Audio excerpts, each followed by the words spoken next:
Brandon, Dayton, Travis. It lets you know who they have in their life. Yeah, I should Like, honestly I would just. never guess the name Dayton or something, right? But Well, it's like, there's a Dayton. kid, yeah, right. In one of my kids' classes, there's a kid named Stetson, Huh. and I'm like, and yeah, yep, exactly. I met the parents today at open house. I'm like, yeah, you named your kid Stetson because his little brother's Remington. So, Oh. yeah. Shouldn't he Ooh. just name the other one Steel? I think so.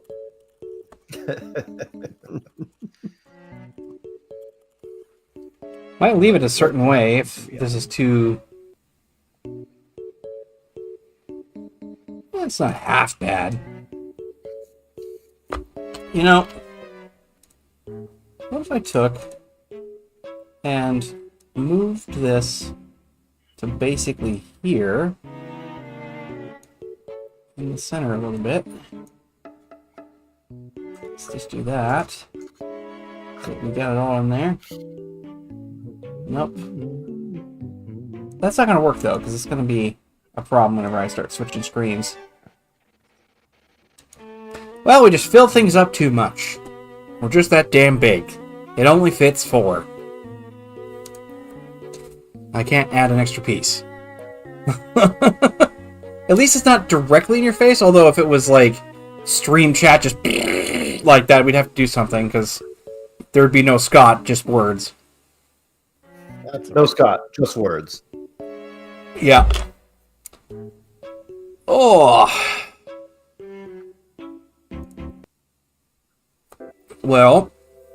Whoa, music. Yep. Welcome to Streamlab. I don't know. I figured I'd switch it up. Anyway. Okay. Let's see. Just delete that. And then we're going to do this. So your icon tidal wave thing works just wonderfully now. Don't it? Those We alerts tested are... it out with all of our BS the other day. Yeah, they would have they would have definitely taken a complete dump if it had been anything else. So glad I figured it out. So glad. I picked up a new advantage last week. What'd you grab? I got Magic Bane. Ooh. You mean the milestone? No, the Advantage. The advantage. Da-da-da-da-da. So you can't be magicked, but you can't. It's half as effective. Oh, including healing magic. Yes. Well, good, because it doesn't work too well when I try to do it. No, so last week I figured out that because of all of our shenanigans, I'd actually gotten a minor milestone and a major milestone.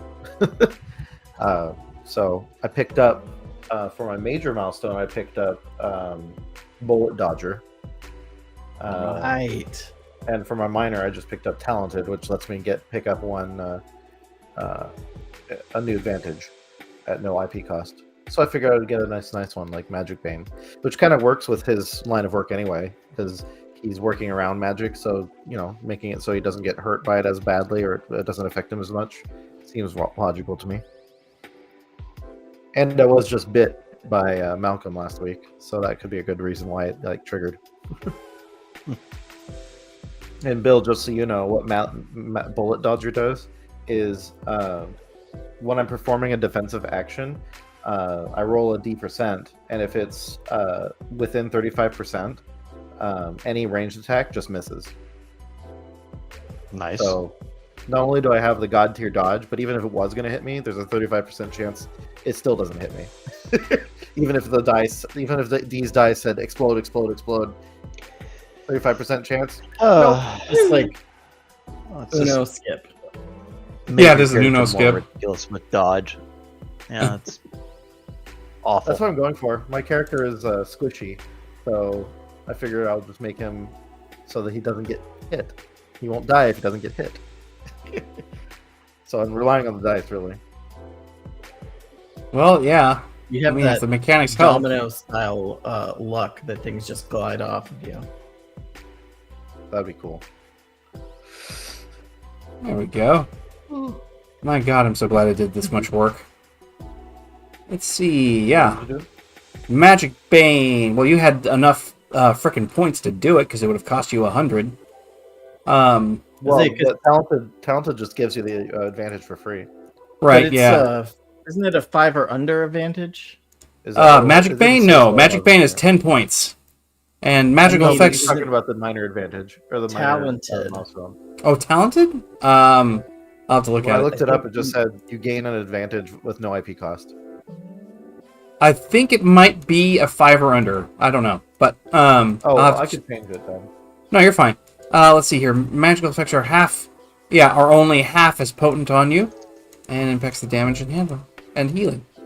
So yeah, you take half damage from magical attacks. Nice. And healing, Mm-hmm. which is fine. You take half damage from healing, the way that Danny does it. Yeah. You did hurt me the last time you tried it, so I'm healing you with fireball. yeah, roasting you. All I can think of is like Joe Dirt whenever I hear that kind of crap. It's like, shoot fireballs at it. Whenever I have a problem in life, I throw a Molotov cocktail. Either that solves the problem, or I have a different problem. No, I will always maintain the greatest medic is, give me your pinky finger. Major pain. Major Yep. pain indeed. Thinking about no. So stupid. I love the fact that my kids like that movie.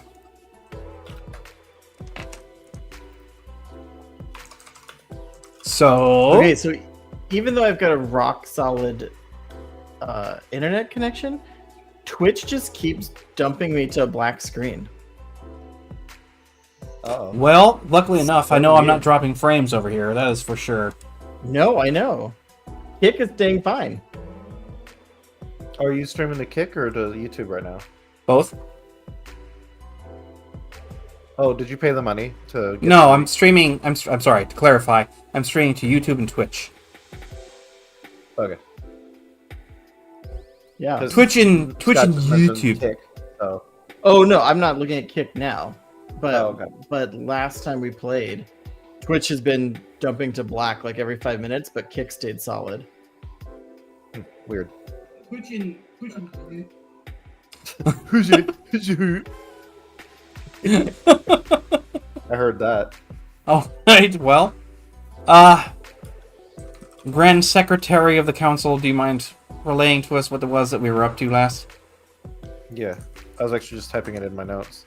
Because I always put a recap of our previous episode in our new notes. Haha. Good to see you, Kiwi. Kiwi. I have to put in the. There you go.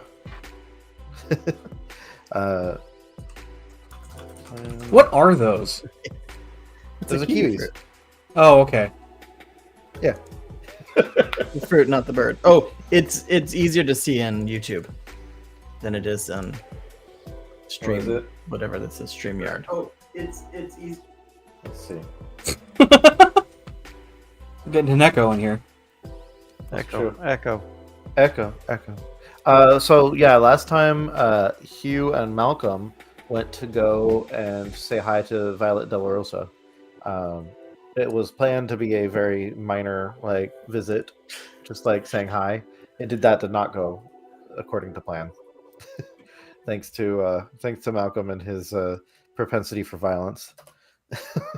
Well, I would say that the real problem was caused from a huge lack of, or huge miscommunication, honestly.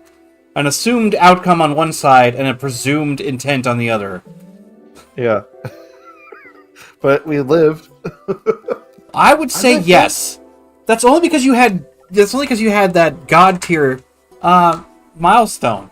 If you hadn't had that, you'd be missing your whole midsection right now. That's true. And it's luckily for us also that Malcolm is a vampire and had plenty of blood to spare to heal. Because I think, Bill, you used like 3 healing turns. Yep. Oh yeah, To he was just survive. soaking. He was just soaking rounds. He's just like my suit's gone, but I can still fight. Then walked away from the You just all just bare naked. assed with a tattered, Fucking just- Conor McGregor walk. but with Hugh's tattered jacket covering you up. Your decency. The decency. But I mean, because we survived against something that we shouldn't have survived against, that did get Sebastian, which is from our previous campaign, got his attention, and we were able to meet with him. And then after Malcolm, oh, one other thing, Malcolm did take a bite out of Hugh, but he did not swallow. I did not imbibe. Yeah. He did not imbibe. And that's because you were poisoned. Yes, Like I was severely. severely poisoned. Anyway, we survived, and the last thing that we did was we said hi to Violet. Like she's all gothed out, or get geeked out in her yipper. She got the sword collar and very much Lord of War stuff. I could hear that cat. That.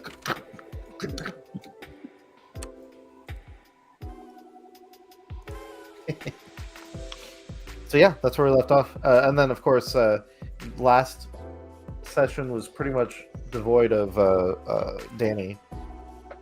So we'll have to somehow get him back in the mix, so it's not just Malcolm and Hugh talking to Violet the whole time. Meanwhile, with Danny. Anyway, The Batman transition. yeah. Yeah. Well, okay. We're gonna have to wrap up with what we had going on with Violet anyway, because I think she was only just barely discovering what the hell it was you guys were about, given the fact that you finally relayed to her that you were prompted to appear because of Mr. Glass. By Mr. Glass. Mr. Glass, yes We were indeed. told to be ourselves.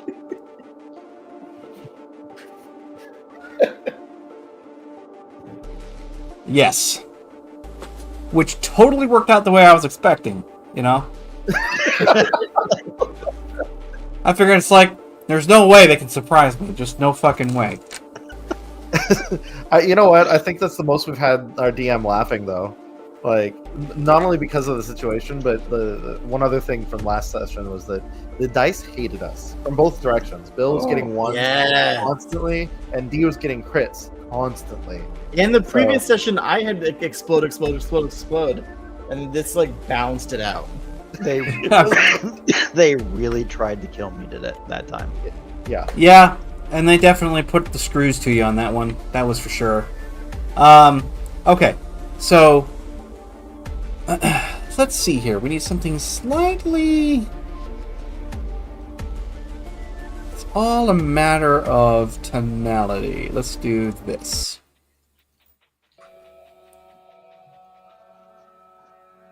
There we go. Yes. Cat All right. So, what the? A little bit, just darker olive skin because she's got that Latina background, that heritage. No gun shoes. No gun shoes. Gun heels. Sizably more dangerous than what was perfected on TV.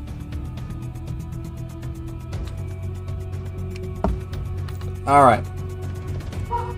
I seem to recall you left us on a mysterious quote with Violet. This is true, which is funny because I usually go back through and just kind of refresh my own memory, but you were all standing in her throne hall, and while you were trying to assess the situation, it was you, of course, Malcolm had a chance to go recover, because her domain seems to apply to a sort of a non-linear organization of various spaces. They all seem to be kind of magically interlinked, but the exact pathways does not meet the, like what you'd consider to be the logical topography. Now, so showered, redressed, and presentable, Sebastian had led you into her, like I said, into her throne hall, and once that was done, she more or less inquired why you had bothered to make such a big mess, and you did confide in her that Mr. Glass had pointed you in her direction. Now, that's where I get a little hazy, because I can't remember the exact words that she had said. Yeah, I hadn't written it down either, but if you... That's okay, we'll just kind of take a step after that. So she's, gonna be taking a bit of a step back from you both, because she was down from the steps of the stone throne and was inquiring very personably nearby. But she'll put a little space between herself and you, and do that slow nod of her head. There's a kind of a strange inflection that you guys catch. If you roll an awareness check, you might be able to see it.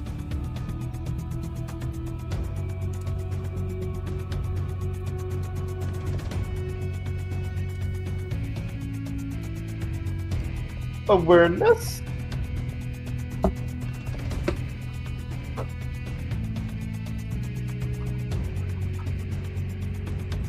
R.I.P. Bernie Mac. Yeah, nope. Nope, I see nothing. Nope, that's a no for Ken. Oh. Meanwhile, Okay. I rolled a 9. I rolled a 9. Result 10. Yeah, because you added No, the explode fail. It's just a regular roll. Okay. Oh. Well, But you anyway, got a 19. plus 10. 19. 19. Well, no, like I said, he put in the explode fail parameters, which means it was expecting to roll successes, not add everything up. Fair. So anyway, you got a 19. You do happen to notice it. There is something that is near. It's not makeup. You would think that it was probably something akin to makeup or some kind of means to, beautify her expression. And of course, because of the sort of form-fitting clothing that has that kind of like shine and high fashion look to it, with the high-backed collar coming off and everything else that goes along with it. She's, the dark lipstick and everything else, it all fits together, but it's definitely not makeup. Something in her skin is different. It's almost metallic. Like you catch the vague sign of almost iridescence like you might get from a fish underwater. It's a little bit like that, but it's very brief, but it's noticeable, and it covers a very strong sheen of the skin. If it were makeup, it would look mostly artificial, but this doesn't carry that, especially given the fact that you're so used to watching people there, Malcolm. Okay. Meanwhile, she's like, what exactly were your instructions, besides costing me a great deal of money? Well, mostly to just be ourselves, and here we are. Yay! that's exactly why we're in the situation. So he gave you nothing? Just go make a Absolutely scene not. and hope that I don't Yes. send somebody out there to utterly ruin your life? Absolutely. She looks over to Sebastian, looks back to you two. She looks back to Sebastian and is like, are they telling the truth? Like, she's Malcolm's just confounded at this grinning point. from- Malcolm's just grinning from ear to ear. He's like, "Welcome to my life." He doesn't say that part, but it's like that's the grin. That's what the grin's saying. It's like,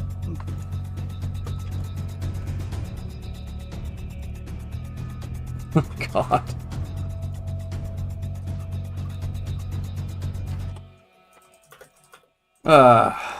So she's just shaking her head again. She can't really process it, but then her demure and class comes back into a lot of her function. She's like, well, There must have been some reason why you were sent to my door with literally almost nothing to operate with. If you're telling the truth, then he sent you here for a reason. And then she kind of tilts her ear and puts her hand up like this. It's not a monocle, it's probably some kind of like subvocal communications device. But she just listens for a moment. We have another appointment, Sebastian. We're going to have you wait. But don't go too far, Well, alright? We were sent to find you. We were sent to find 4 individuals. He's just blathering, you know. He only gave you No, 3 not names. you. So who's the 4th? Oh, was it 3? Sorry. Yeah. 3 individuals. No, Hugh. Let's just. You know what, Hugh? You be you. It rhymes.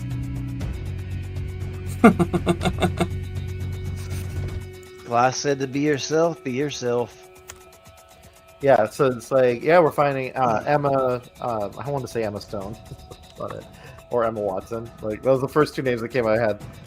Emma, you, and what was the 3rd guy's name?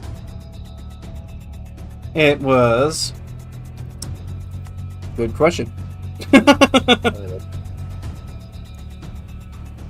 Zachary. Yes, that's it. I was just going to pull him up.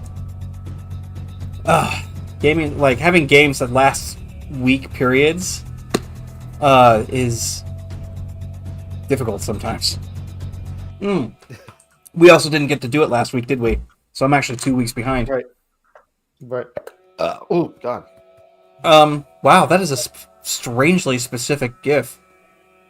That is super odd. What?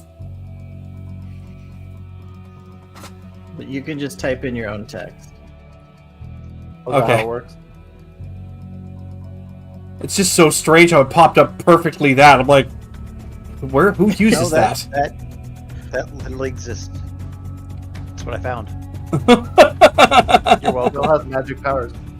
Okay, well, anyway. So she says, I would like to get some information from you about where we can possibly meet, since this is of importance. Oh yeah, here's the address of our safe house. We're staying there from this time to this time. And we actually have a magical library that has information about everything there. It's really great. You should check it out. Oh my god, dude. I'm...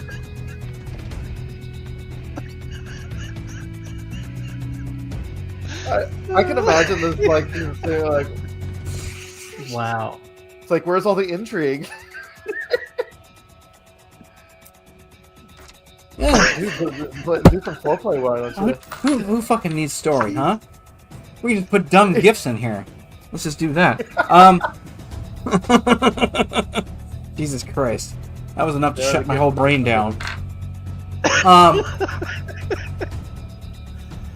So, yes. She, rather politely accepts said information. I'm assuming that Malcolm probably does not stop him at this point, since the law of be yourself is currently in play, or however it is the hell you'd like to interpret that. He basically just wanted Hugh to be you. It's like Hugh All be right, you. so he gives away all the He's information. trying As to well, walk I mean, you guys forward, know it's where like, she "Here's is. my I suppose card." that's fairly. But it's like she again is just kind of perplexed for a minute. And she goes,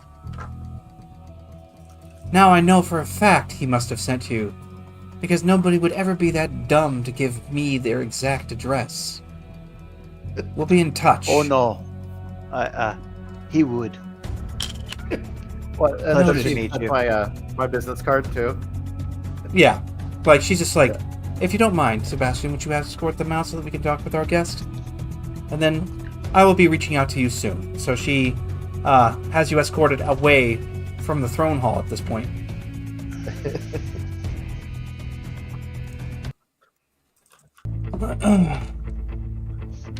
Well, Hugh, I think that went well.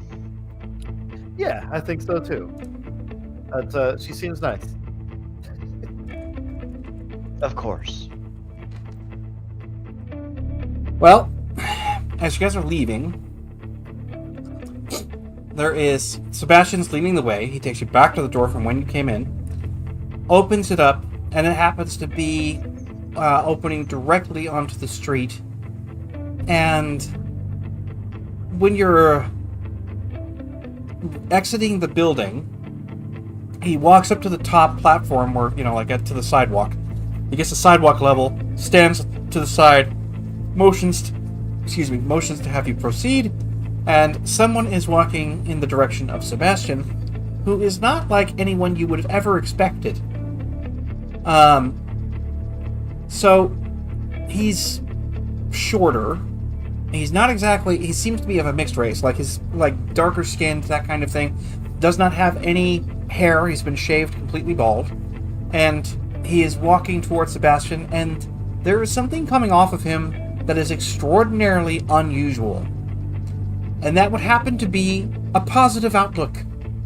It's literally so different from anything you've ever experienced, and it seems to be pervasive, because when he passes you by, you have almost simultaneously two reactions: to push yourself away and to go, hold on. And he's just wearing normal clothes. He happens to greet and smile at both you and Hugh, so he's just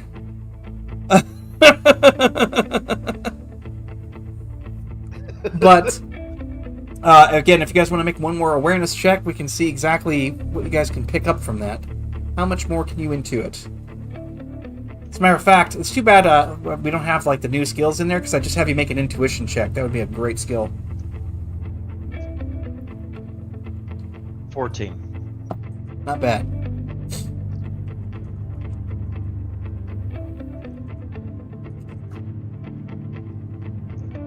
You got a 1 again. Holy crap, I'm just dude. oblivious today. Yeah, apparently you're just like, I gave my card to a pretty girl. Off we go. I think Q's still coming off the sauce from being bit and poisoned and all that. Lord knows at this point. It's hard to say. So, So, yeah, he's just wearing regular street clothes. He's got like the t-shirt, the nice, the easy-fitting jeans, and just regular old shoes. Nothing remarkable about him. He's not even that tall. He's like 5'4". So he doesn't come off as having a large presence, except for when you get close. In particular, Malcolm, whenever he comes within a 5-foot range, you recognize something very familiar. It's that sense that at any moment he could engage something inside of himself, and then you wouldn't be able to get close. But he turns to both of you, acknowledges you both, and just says, "Evening," and like that, and he passes you by and greets Sebastian with a friendly handshake. And even Sebastian seems to turn up a small smile, and loses some of his professional stoicism in the process.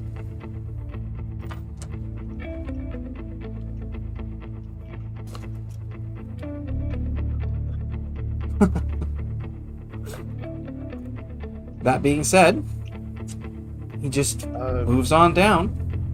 Yeah, I mean, if he's not saying hi to us, then he's not going to be like he just acknowledges us instead of like greeting us, because normally he would be on top of like his normal greeting thing. Yes. But since we're being escorted out, probably not time to stop. Yep. Well, in this case, you hear Sebastian refer to him as Memphis, and they go down the stairs.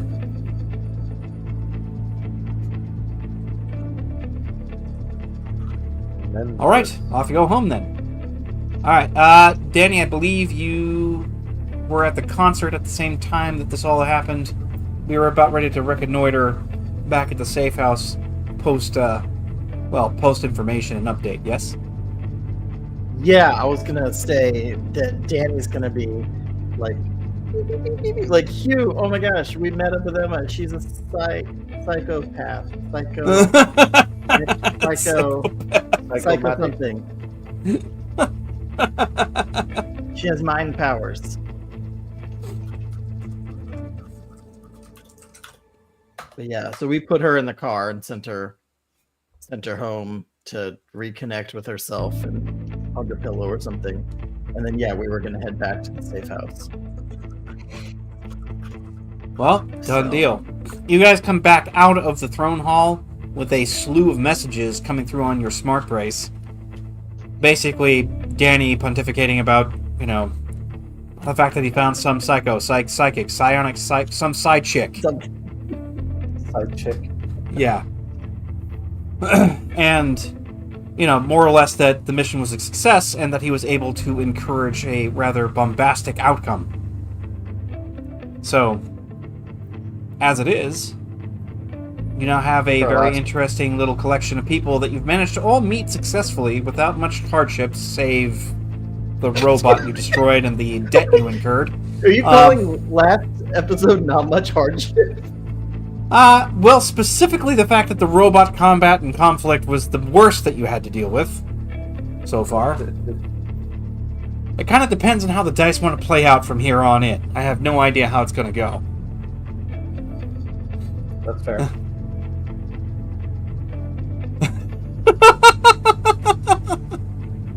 You can't tell. Was that actually still in there, or did you just make this? I just made that. Okay, Ash 2. All right. We always go ash to mouth, baby. Anyway.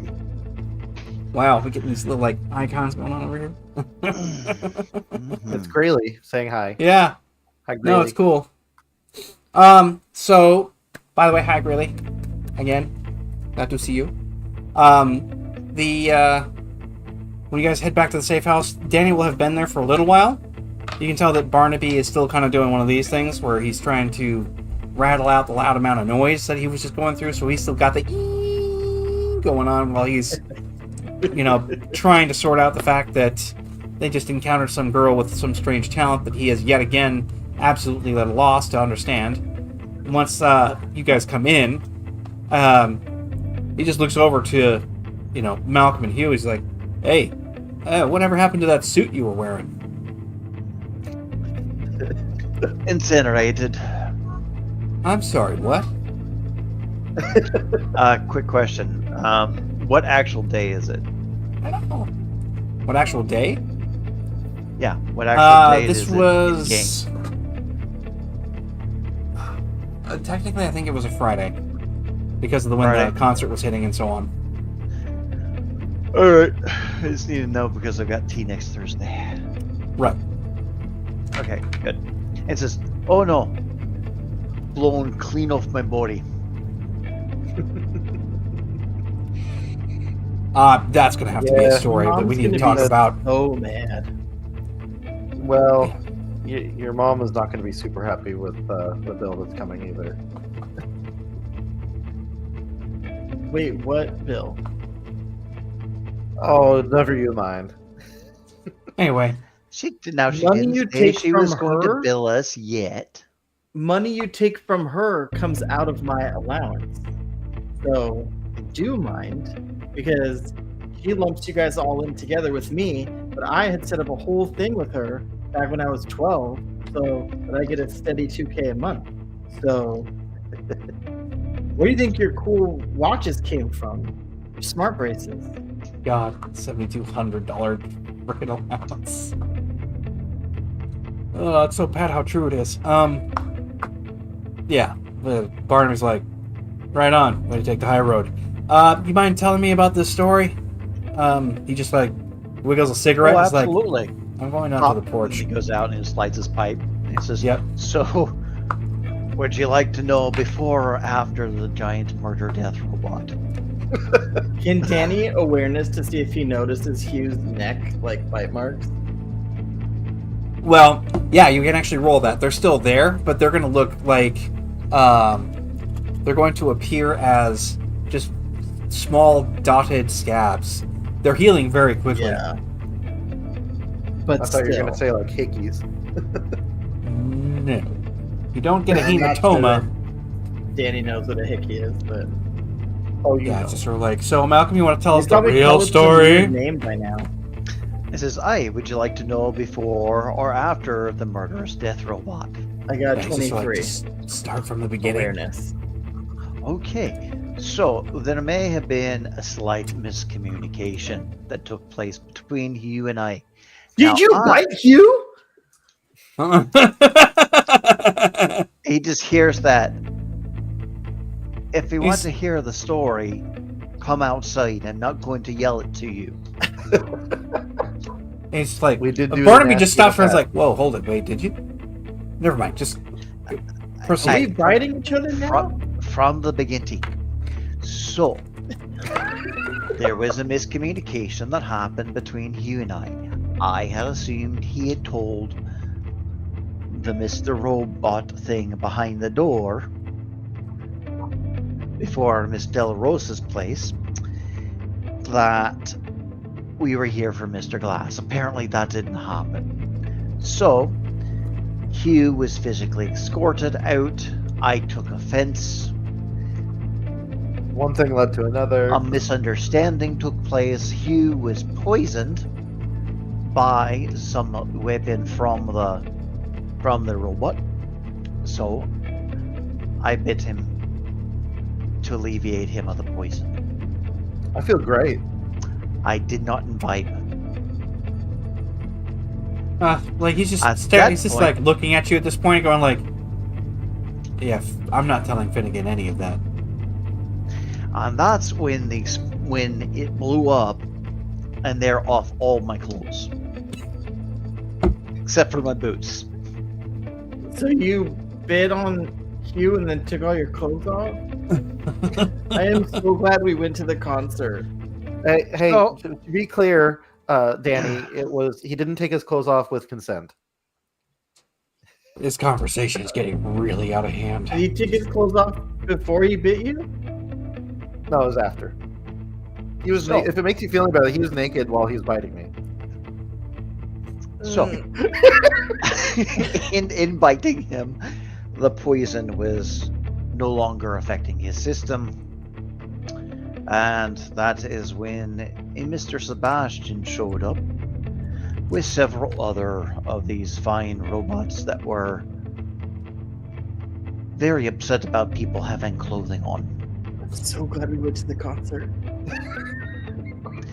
We were then Well- escorted to Miss Del Rosa, where Hugh was Hugh, I was me, and she's agreed to meet with us again.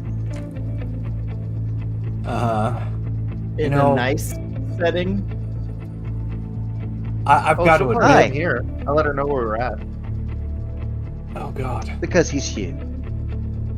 What? She seemed nice. Like, why wouldn't she want to help us? She's like the queen pin of all the East Coast. And you just See, gave her you're your strong address. without being a super nice person, right? So you're assuming, one, I could have stopped him from saying that. Two, assume that he wouldn't said it in the first place, even if we explained it to him. And just hear me out. Mr. Glass said for us to be ourselves. And frankly, Hugh being himself, who knows? Well, all I know is I'm really glad that I went to a concert and only got this T-shirt because it still is, It's a cool like shirt. ash to mouth, like on the. So what's ash the what is the process of ash the mouth? It's a play on words, Malcolm. Play on words. What? He like leans in. He's like, the guy's name's Ash. He just replaced the first word with his name.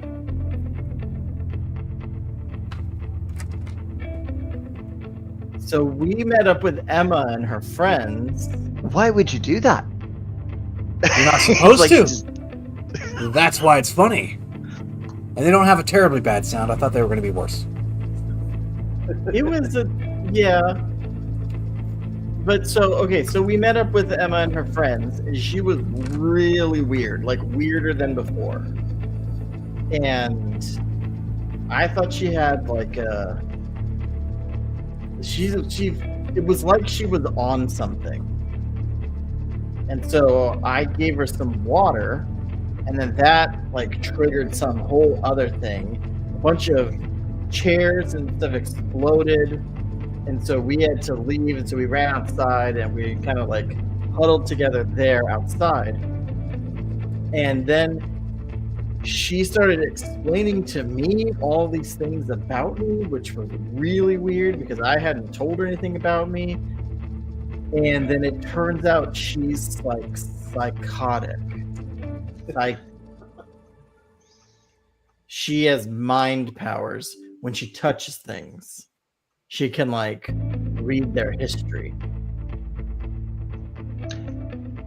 Oh, I don't know if that's like some thing that we need or that Mr. Glass needs in order to stop whatever is coming from coming. Like, if she can find the magical key or whatever. This is weird.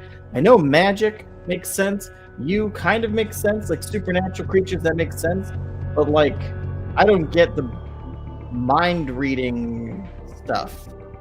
That's new. That's weird. mm. I Really? feel like didn't we try? Didn't one of our sessions we Hugh did know a little bit about this, didn't he? Like he'd done some research. Psychometry.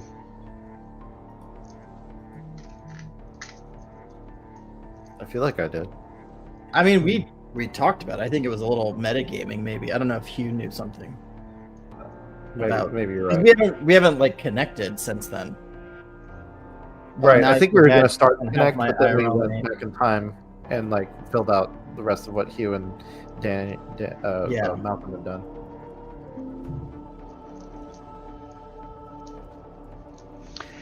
Well, that's Right. cool. Well, so we have somebody who can see the history of a thing just by touching it. We have a very powerful and dangerous woman who we've been completely and utterly honest with.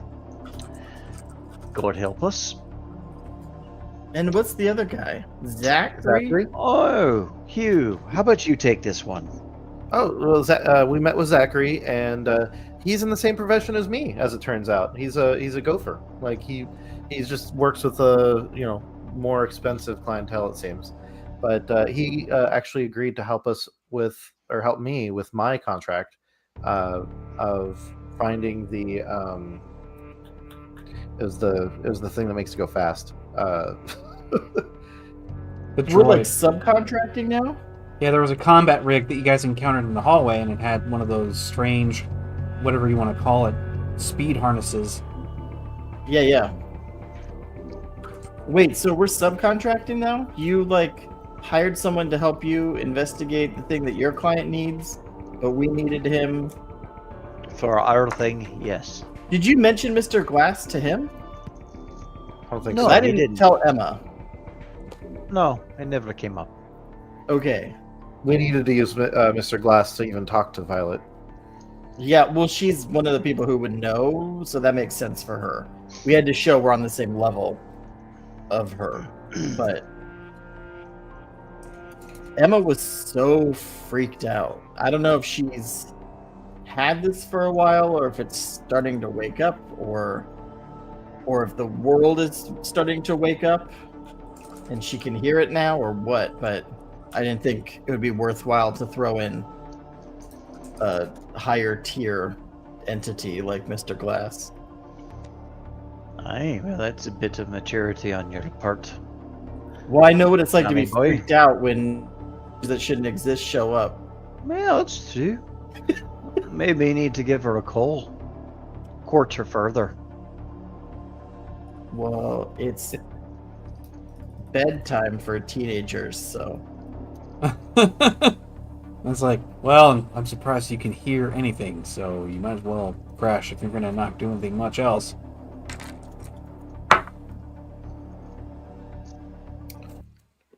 Malcolm, given the fact that you just went through something rather serious, are you gonna need a refill or anything? Hey, I have my supply. I just wanted a quiet smoke. Alright. Time to get back at it. He just goes to his supply and Yeah. drains a pack. Well then. Pretty much it goes smooth, like the night just kind of tapers off.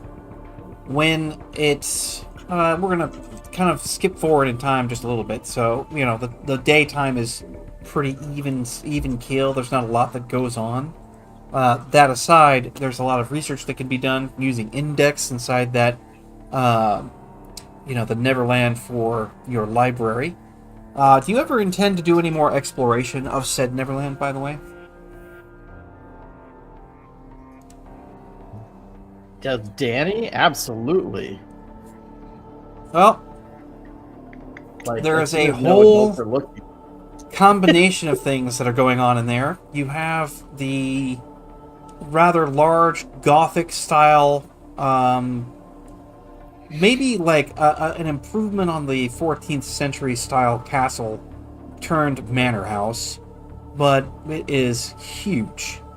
It has a larder, it has everything you might need to sustain a large number of people. Everything here seems to be in fresh, good condition. As a matter of fact, you happen to open it up and there are several open loaves of bread, which are still fresh. No mold, no dust, no nothing. But they seem to have been baked as maybe early as a day ago, which doesn't make any sense given the fact that you've been in and out of this place quite often. And it's been, I think, what was it? Nearly a whole 3 to 4 days of discovering the place to begin with, and it hasn't been used years since, or years before. So, it's a very peculiar state of things. When you can get up to the higher floors, there is, I think it's just called a parapet, but you get up to one of the towers, and you can kind of look across, and there are just these wide, rolly, hilly plains that sort of stretch out beyond everywhere. And there's even a forest that goes just beyond that, maybe a quarter mile with a forest line. And you can go inside of all of that. And there's a front courtyard, everything. It's its own place. You don't know how big this place goes, but it looks like it's massive. It's not just a singular room. This is a whole different environment. You actually vaguely recall something akin to The Lion, the Witch, and the Wardrobe, and this carries a lot of feeling like that, where you just going into one doorway and finding an entire world on the other side. So I'm in Narnia. No. I would never do C.S. Lewis like that. But there's no like time dilation or anything, though, right? Nope. Like where? Correct. You walk in There here, was- time goes the way it's supposed to, which doesn't Okay. explain why everything in the larder or any of the pantries or any of that is still so fresh up to this point. Maybe it's Or- just a dry environment. You're right. It's not Oregon. But yeah, so Danny's gonna do what he can to try and explore the area. Walk while he thinks and Yeah. try to figure out the puzzle. Ken said, like in the chat, like, yeah, things still feel connected. So Right. I totally agree. Like, we've got this person who can get us a thing, who can catch the hitch of the thing. Yeah. So Danny's trying to really kind of unpack why Emma is like, because he's never heard of anything like this happening before. Granted, this whole everything has only been like, what, a year? Maybe at most. You can try rolling 6 an months, investigation more like. check for me while you're doing all this. Sure.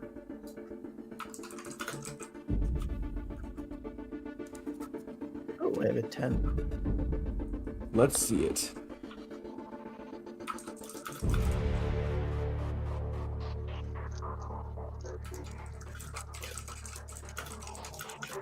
$16. Nice. Okay. So, with that in mind, you start to kind of glean some information. With Index's help, he sort of gives you a better perspective to work with. He's kind of just like, I don't really necessarily have much in the way of, well, as you would put it, psionics or psi or any of the rest of that. Some of the archival information that I'm beginning to store at this point is more relevant to what happened in your early, or I should say mid to late 20th century, and then beyond that, only from what I've been able to get beyond that point is, well, neo-paganism for the most part. But what I can tell you is the study may have been confused. What you consider to be magic, others might have confused for the same thing. Whatever they might have seen as traits or attributes or functions of what this psychic ability might have been would have just lumped together and, well, considered a variant form of witchcraft of sorts. Why don't we actually look for something in the similarities there? He just kind of starts paddling it over. You can tell whenever he starts going through the library, he kind of stutters in his imagery. Like whenever he's there on that podium, he'll kind of blip and glitch a little bit, and then he'll be like frames. a little bit, a wee. Well, he's devoting his efforts to other things, it makes sense. So, but Danny's like, yeah, but the stuff I do is logical. Like, there's a formula and a spell chain. Brenner showed me this whole thing. If I start, and he's like drawing like sigils, like if I do this, it's like this plus this equals this. Always. Like, this is always. I can't just like intuit things. I mean, I can kind of, but like I have to have an intent, and she seems to be just doing it as like an allergic reaction or something, like a reflex. She's not choosing to pick up a water bottle and delve into my childhood. Like, it just happened. Well, there's a possibility, and he kind of flickers again. It's like, but she wasn't doing it intentionally, and that she might be able to master it as a skill. Hard to say. I am finding a numerous number of references to abilities and things just like this, as a matter of fact. There are some tomes, most of which seem to have been written in French for some reason. Apparently it was something of a... And then there, of course, was a fair number of literature that emerged around the 1920s. Not really all that well known. A lot of it seemed to have been suppressed by natural outcomings. These seem to be somewhat related to what you're talking about.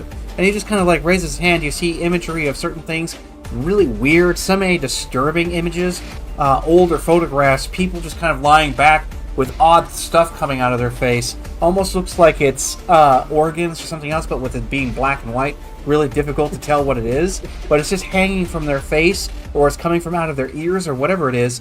And it's like, most of these images seem to have been lost to time. These apparently are reported incidences of exhibiting or expressing ectoplasmic reactions. Ew. That is not what happened when she had her whatever.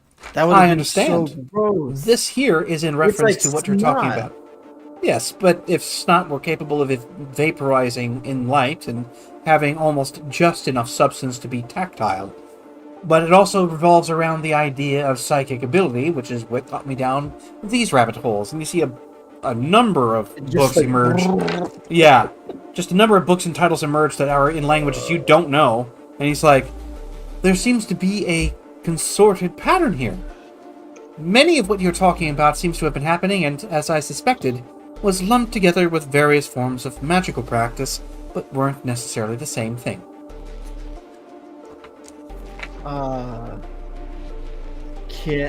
Do I have to read these? Like, are these on paper? And he's like, yes, they're all on paper. That's why they're called books. Can you, like, summarize it, or like send it to my tablet, or... He just like... It's like... Do you think that a professor with a PhD was able to use the Cliff Notes to earn said PhD? I don't know what that is. Can I take stuff out of here? Yes, of course. Anything that wasn't natively constructed inside of this domain is capable of being removed. Do I have to go find them, or can you, like... No, of course not. He just gets a little exasperated and like waves his hand. Here? Okay, well, I guess I'm gonna go read. Ooh, He's sort of like... Who's gonna want to come and help with this? He's just like, I would be one. To there go you with are. the I would start Like with if this you're one here." not there, Danny's gonna text you and be like, "Hugh, I totally need your help with something." And then he gives you several other books, and he's like, I've been aware that you've had certain interests inside of, well, trying to understand what it is, some future calamity, perhaps. I've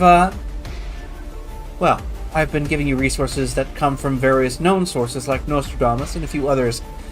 One by a Deckard Williams, as a matter of fact. Nobody much knew about him, but his capability of seeing into the future was somewhat, well, prophetic. He just, like, holds his arms out. I don't really have a better word. Did you say he was pathetic? Prophetic. You need to really develop your Okay. lexicon. It Hugh, means you can predict the future. mean to me. You would be walking in at this Hugh, point. index of being mean to me. Can you come now? No, I would have already been coming. Let's just say you receive it when you're coming through the doorway there. He says I have to read on paper. I these don't books want to feel- read the paper. These books feel real, right? D, like if you're holding Yes, them. they're real. You love the smell of books. You gotta love the smell of books. Well, In any that event. dust mite? you have a lot of work that it seems to be doing, and like I said, these things are not written in English standard. So you'll have Find to my use Google your Glass thing. magical Google lens to tell you exactly what everything's saying. Yeah. My not monocle. Which, like he said, everything can be removed whenever it's necessary. And you'll spend time going over these text tones and various elements. A lot of it is written in such a way that it makes it almost impossible to fully comprehend, only because of the fact that it's written from an age when language is a lot more prose and metaphor comparative to technical or factual. And so... English has changed. I mean, if it's English, even English has changed so much. And Oh yeah, I mean, like, you just go back 300 years. to Old English, it doesn't even sound like English. It's a whole different language. Yeah. All right. So, I mean, Danny's a smart enough guy. Like, he gets straight, whatever Z's in school, whatever they have. But Whatever. Whatever they have. my kids get like A, P, M. Like, I don't know. They get. I've stopped Okay. caring. I can't follow it anymore. It doesn't have anything to do with my original childhood and how they rated anything. 3 I was just carrots sort and a happy face. Yeah. Like, okay. So anyway, he's smart enough. He's gonna Yes. sit down and study and eat some food out of the larder and try and pick out notes. I mean, what he's really looking for is, are there any instances where somebody else has had a similar ability that Emma has had, right? Like, specifically, like the ability to like read items or something and Yeah. know their provenance or whatever. Even like, just surface mention. He's not looking for like telepathy or telekinesis or anything like that. Just like that sort of like being able to understand the provenance of an object and read it. And he's just gonna try and like match up people and dates and all that, and then he's gonna come back to index and say, okay, can you look up this person? Can you look at he's just gonna kind of find a list. All right. Well, that does take you the majority of the day. 'Cause there's a lot to go through. And it's not that you're He learned it from like, Q, it's not that you how to read do slow. books. It's just that you have to be precise, and you have to make sure that they're Yeah. talking about what you think that they're talking about, because the elegance of prose lacks the, compunction and the staccato form of empirical data. When the evening finally settles, Malcolm, you'll be waking from your half slumber, as it were, feeling much better than you were the day before. You've got normal clothes that are set aside and ready for you, of course. And there just seems to be quiet conversation happening downstairs, nothing out of the ordinary. And by the way, while you were doing your studies, Tiberius and Estelle were kind of managing themselves throughout the day. They kind of were in and out of the safe house. kind of taking care of certain errands. It looks like your mother is still kind of working with her old groups, trying to sort out exactly what it is that she might need to do in order to alleviate Silva from her issue, since this is the reason why we're here in the first place. Mhm.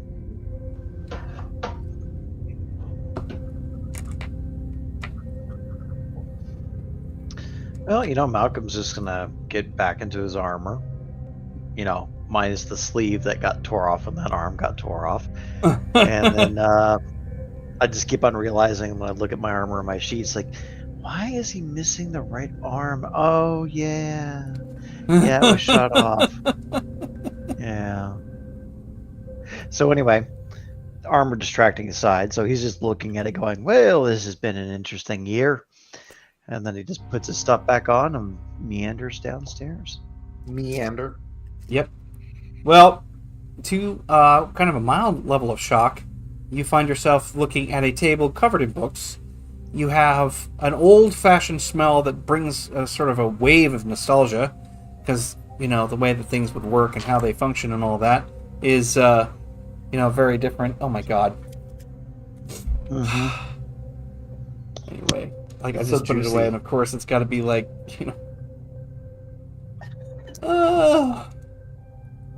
But anywho, so when it all boils down to it, you've got all these different books that are much older than you would expect them to be technologically, and right now Hugh and Danny are poring over them with a great amount of attention and focus.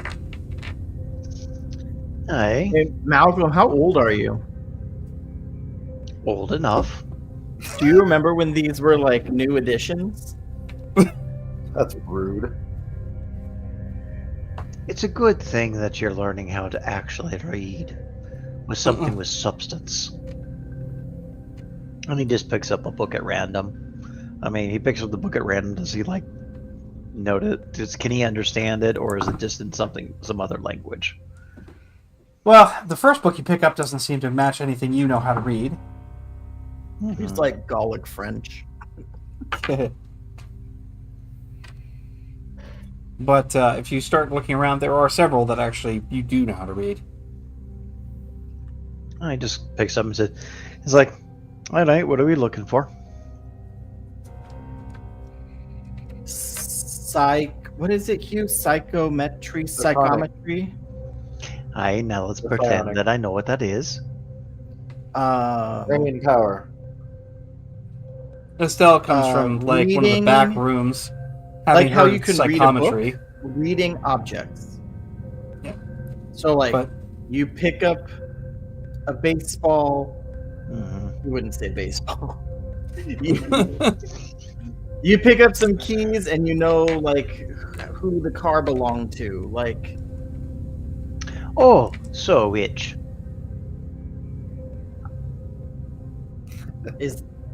Do you know of that happening? Was that a thing in your time? Back in your Oh, day.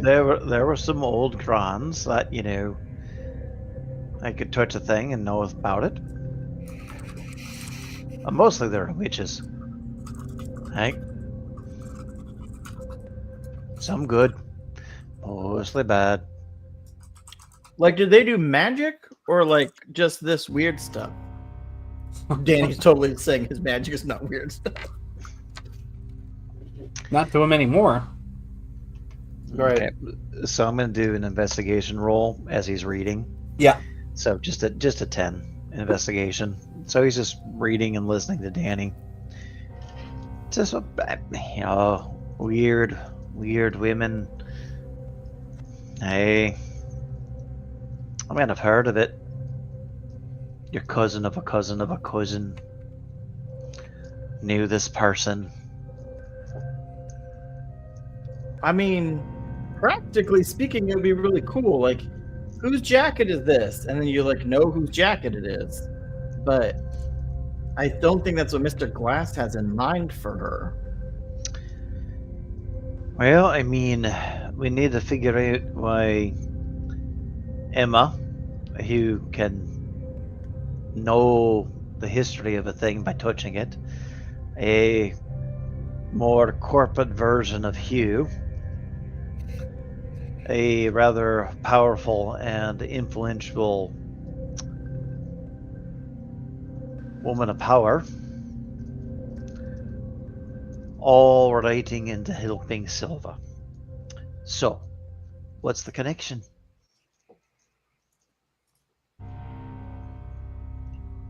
Maybe Emma places her hands upon Silva so we can know exactly what we're dealing with. I mean, but what do we need the three of them for?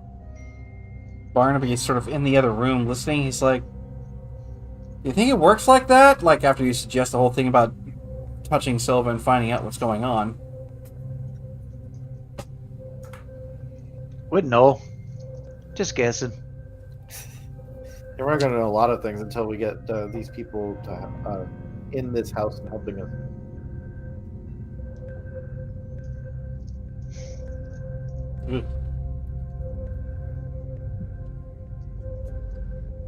Well, at this point, the conversation kind of slows down as everybody's reading for a minute, and then Hugh, you get a call on your smart brace, as it is nearly evening.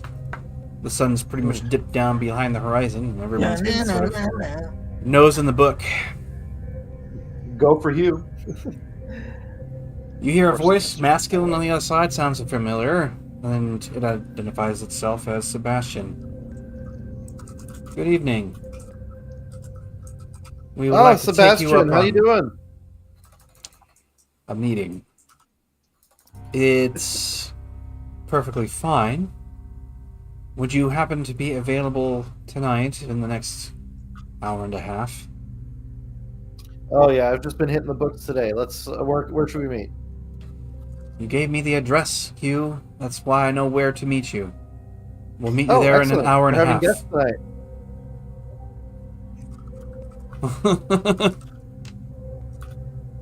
Well, I'll see you then, Sebastian. What is this? What is... Tiny little phone. Yeah. Wait, Sebastian's Violet's guy, right? Yeah. So you're meeting up with him for No, what? he's coming here. You're gonna meet him. Wait, he's coming to my house? This is Hi. I mean, Did you not Our- pay attention to that portion of the story where Hugh opened his mouth and told everything? I didn't think he gave to the state. I thought he gave to like Hugh's office. I gave Oh, up. that too. But Oh, that too. Ah, but he's not hey. coming in the Neverland, right? I don't know. I He don't knows think that. because I want you didn't Violet say to anything have- about that. Now, I don't Hugh, think I want please Violet do to not have say anything access about that. to this. Oh, he literally like blathered on about having a magical library. It's pretty neat, he said. Okay, so we've got to leave, and I'm gonna lock this thing down Well, because Sebastian's fine. I don't I had a drink want- with him. Violet. Hugh, you can't trust have everybody this. in this world. Everyone is a good person deep down. Let's hold it back as a treat if they're nice. How about that?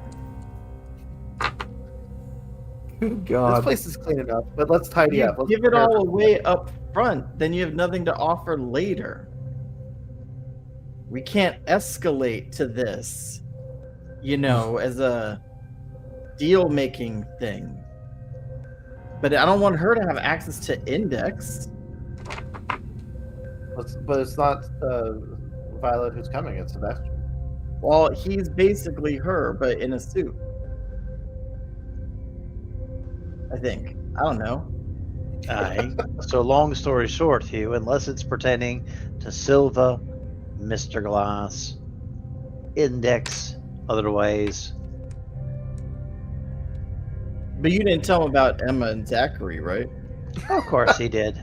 Scott. I love how you're mixing the metagaming. Just thought Danny was.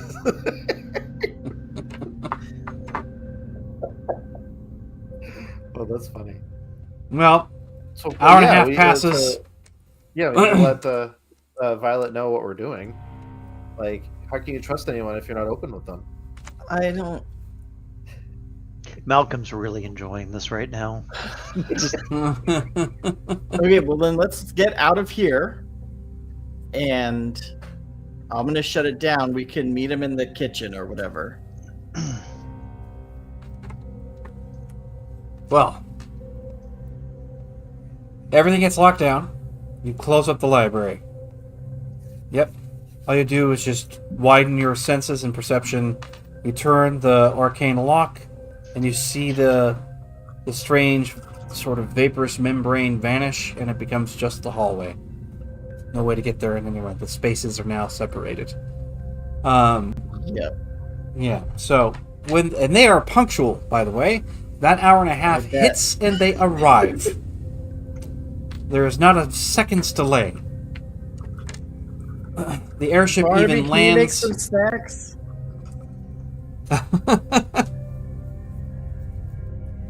Yeah. Well, so the airship lands out in the front driveway without actually driving. You can hear the magnetic propulsion just kind of key down. Whenever the gull-wing door pops open, you have Sebastian coming out. There seems to be others in the vehicle, but who follows him out happens to be the same plain-dressed, strange individual. And this time it better happen. There's a strange individual who shows up. Of course, Danny and the rest of you don't really know who he is, but it's just Hugh and Malcolm who recognize it. Oh. Oh. Oh no. Oh no. Oh shit. Bosses DOS, what the hell happened? Oh, Rayleigh shit! dropped- Yeah, she dropped a legendary. Did you not see, Ah. Rayleigh, what happened last time we played? Hugh and Malcolm almost died. That was what happened from your points. Why do you have so many points? She's been watching for a while. Yeah, I would have to say, lurking has been a very great benefit to you, hasn't it? Damn. I said a bad word on the air. I hate the fact that I have to look at my activity monitor in order to see that stuff. I have to have it separated, but, damn. Just don't talk too much. Okay. Alrighty Danny's going then. back to the Neverland and shutting the door. The guy who came out was Memphis, right? Yes, it was Memphis. Suddenly there's like music and it's in Latin and like children are chanting. Oh my god. Children chanting in Latin, the worst sound you ever want to hear. A green bar shows up over Sebastian's head. And it just And then it goes Green red, bar? then it goes Mm-mm. yellow. It's gonna be an indigo. It's gonna be an indigo bar, and you'll be able to see like the orange, a weird green, outline. yellow, and blue behind it. Like, Yeah. Hold on a second. I'm gonna. It's got me to Tears of look. the Kingdom again, and I forget that there's some enemies that have armor that you just can't hurt until you break the armor.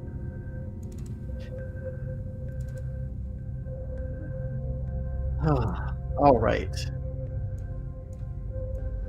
So, yes, Sebastian and So Memphis Sebastian and emerge from the Memphis. vehicle.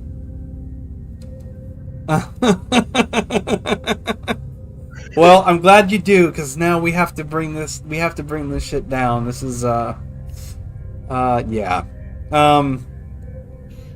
So when they come up to the front porch area, because it's got that full wraparound porch and it has the nice wooden door and the the partially frosted and the leaded glass that gives it that nice look, you can see through it.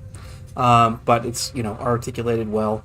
They just do a very it's almost terse knock at the door, just tunk tunk, and wait. Who is it that goes there? To get the I mean, door? Hugh would be Barnaby. opening the door. No, Hugh's gonna race him to the door. I can my God. see you like, I got it! Oh Lord, have mercy! No, it's Game Cat. He's gonna show up. You left me on the roof. Oh, dude. He totally did. She's like, I don't care if they don't pay me. I'm not taking another one of those stupid whiplash grenades. In that overpowered werewolf build.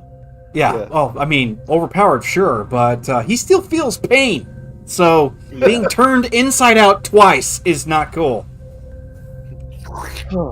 All right. So yeah, Barnaby's gonna go to the door, and apparently Hugh's gonna hip check Yes. him into the wall to get there This- first. Yeah, I mean, at this point, Sebastian! let's He's gonna like slide underneath Screw the it. chair. and, like, let's go ahead and just see who gets to the door because let's indulge in the childishness. Let's have mobility essence checks on your parts. See who gets there first. Okay. Let's see. I still can't freaking believe there's going to be a legendary. Holy shit! How much does that cost again? I remember I set the price pretty freaking high. 20,000. Oh my god! 20,000. I only have 15,000.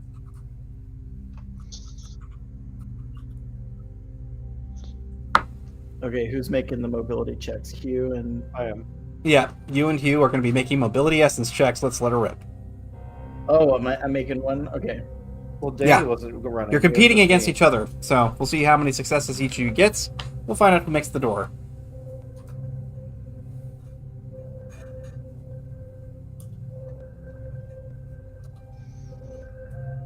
There we go. well, Hugh wins, I think. Well, let's see here. We've got 0 successes for if it's a- Hugh.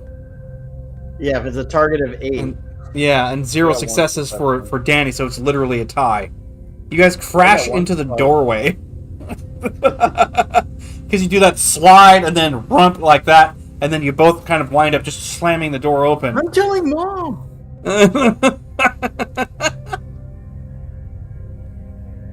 Holy crap.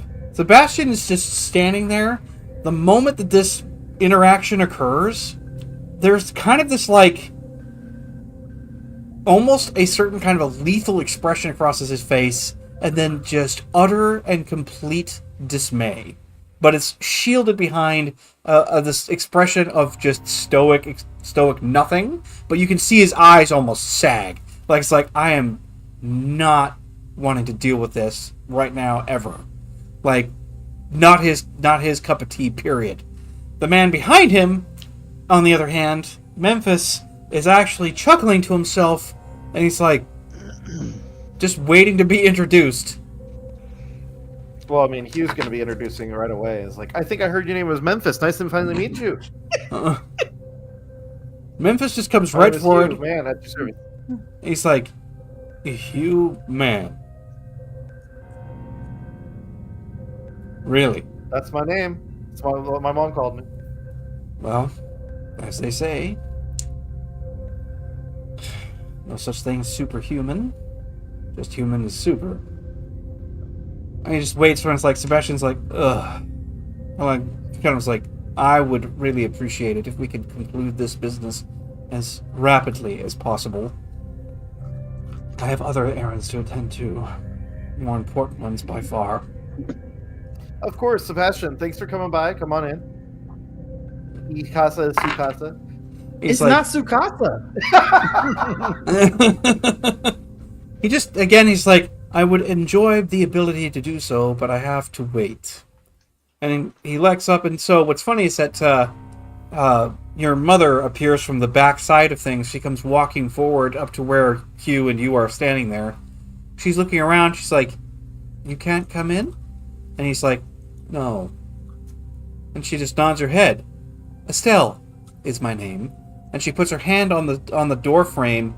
There is this pop in the air as something kind of happens. You almost feel like a slight set of static, like something like the electricity just kind of pops in the doorway in the arch. And she's like, you may come inside. Of course, I do expect that you will be respectful while you're here as a guest. She makes that part very precise. He's like, as a guest. Yeah. And he Hospitality actually right. acknowledges her with a level of respect that he doesn't give anyone else. Like,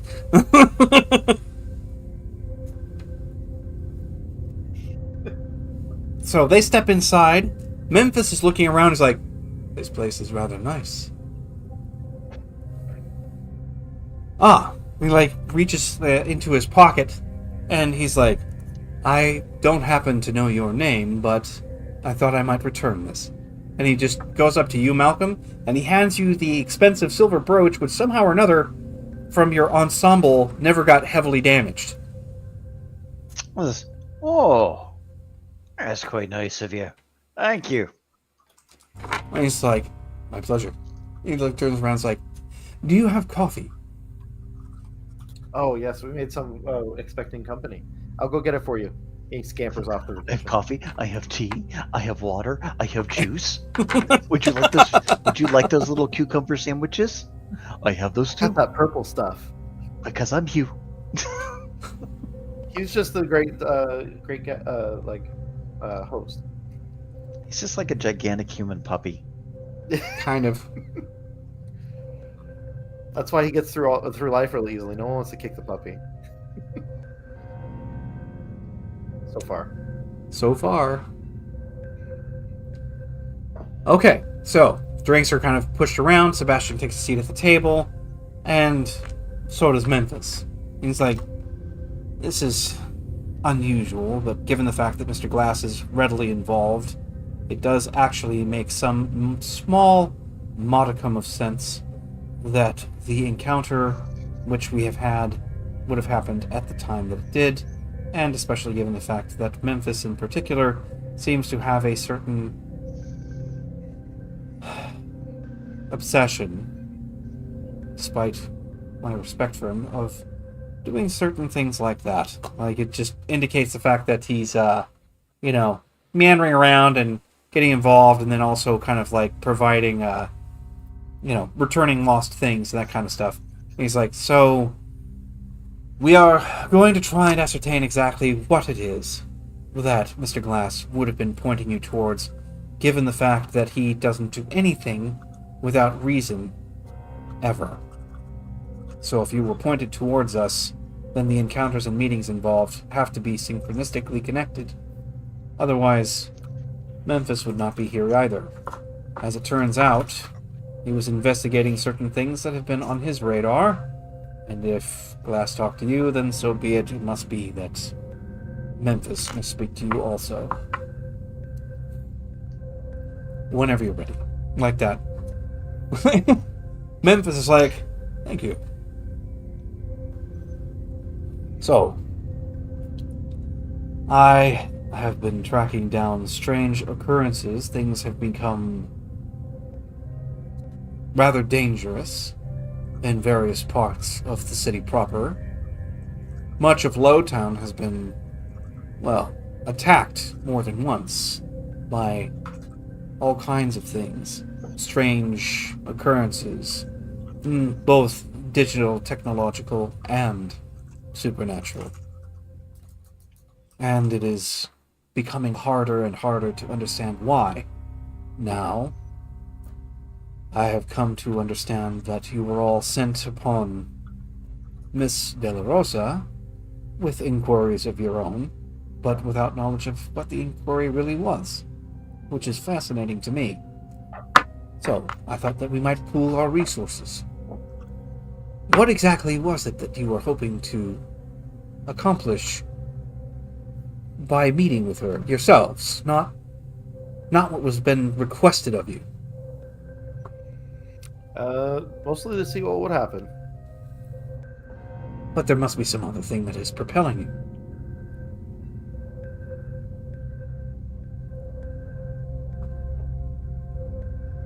Is there? You. There he is. Oh, right. Silva.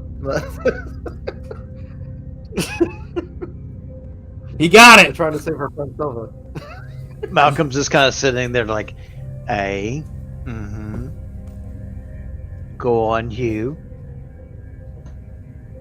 That's not how it would have come out for Hugh. No. I'm just being stupid. Anyway, you mentioned Silva's name, though? Yeah. It was like we're trying to save Silva, and to do that, we need Mr. Glass's help, because he's the. That's I'm metagaming. I'm not just asking. That's what the whole reason he came to talk to us, right? Like we're trying to find how to fix Silva, right? That's where it Well, there stemmed. was some clue. I can't remember what it was that pointed us that Glass and could help us with that. And Glass basically put us onto the three individuals saying that they can help us with the Silva issue, and etc. etc. Yeah, it was like end of the world stuff. Oh yeah. Well, that's what Wow. Glass. That's when Glass shows up. Is when end of the world stuff's happening. And that, Glass shows up on end of the world type matters, and frankly, somehow our friend Silva has been roped up into this end of the world scenario. Well, I Right. hate That's to right. be the She bearer has of the bad news, Dreamwalker and but all that. I don't There's a think shadowy figure that we cannot separate from her form. he piques But he interest didn't on give that. us But anything else to do. the second Malcolm, I mean, you'll all notice this because he's not at all trying to conceal himself, but he just gets piqued interest whenever you talk about a shadowy figure attaching himself to her, and he's like, "Really? Hey, we came from one-dimensional space to another form of, well, I guess this world. And then found ourselves with a wee bit of a, I believe the phrase is hitchhiker. Well, that's one way to put it." Yeah. I will tell you this.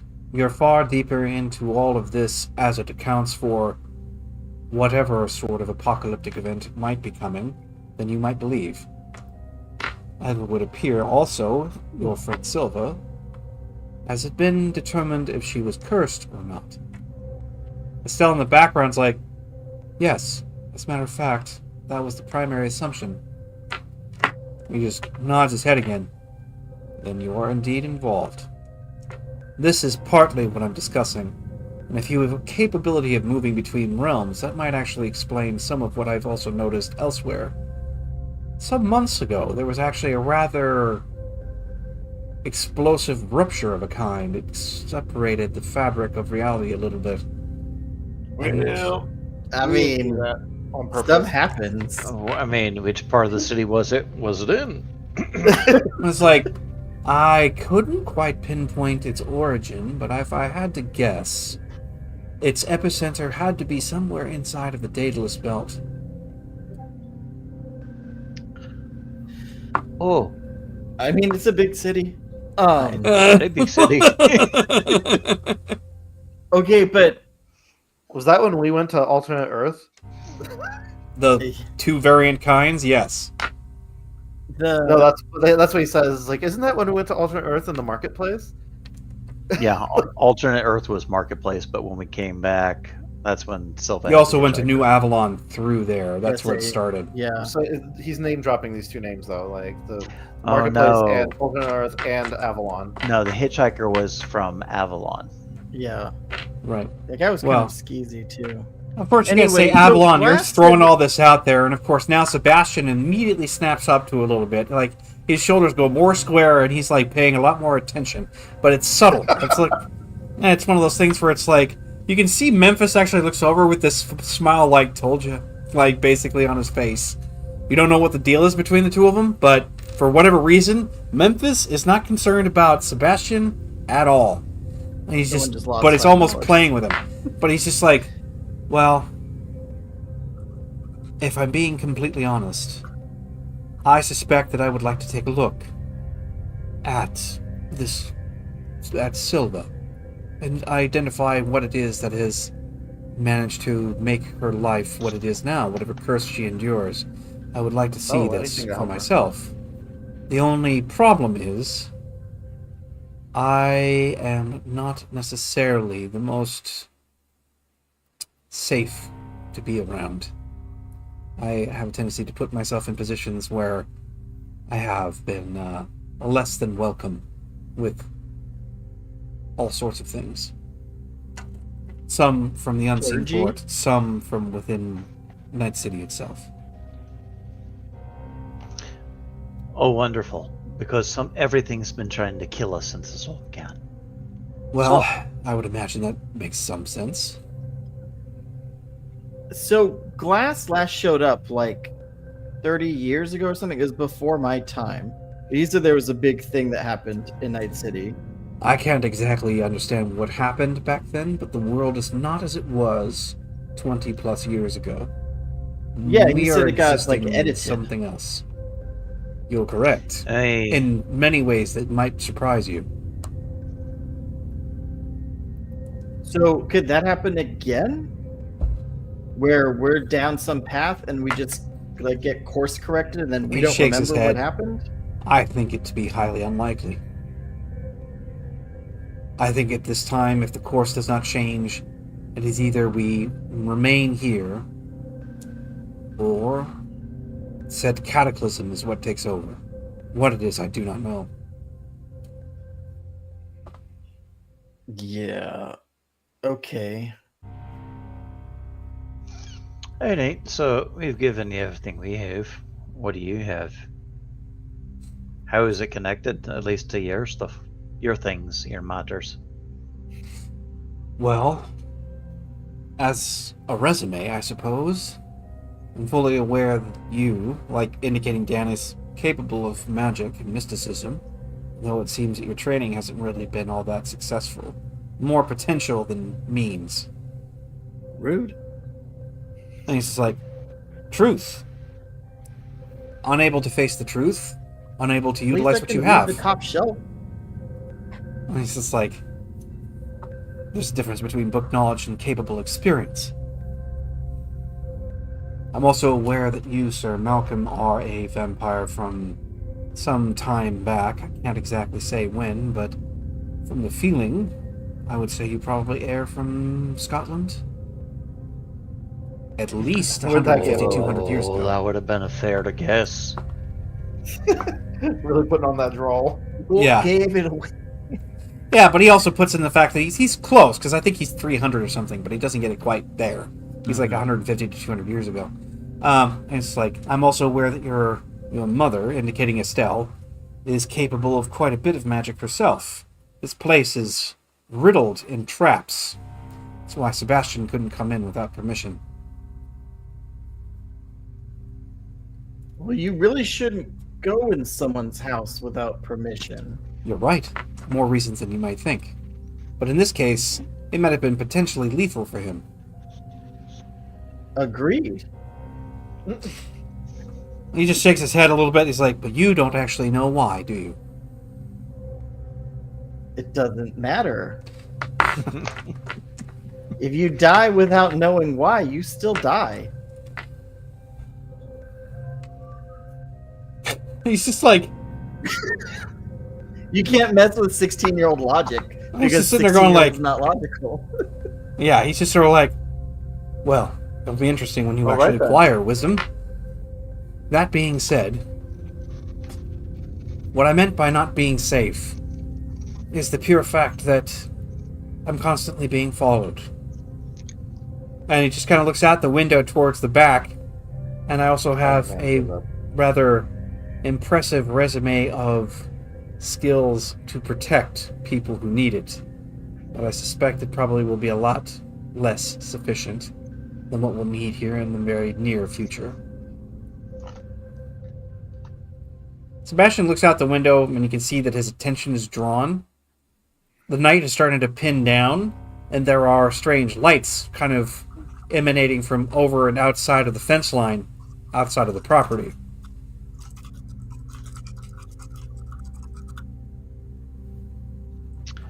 What kind Aye. of thing is following you? Cannot say for sure. Awareness. Let's do that. But you made sure to bring it to our house?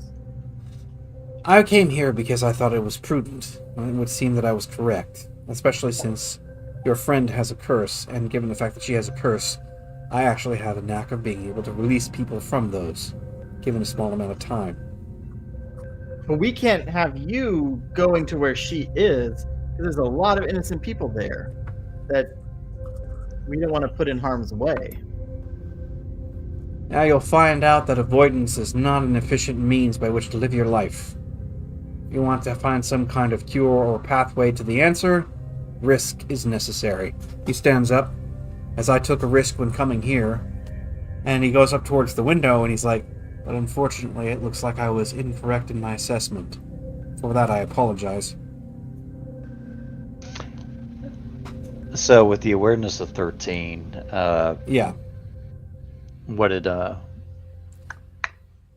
Good Well, old Malcolm. you're kind of put off by the fact that he's staring out the window and Sebastian has a similar expression on his face.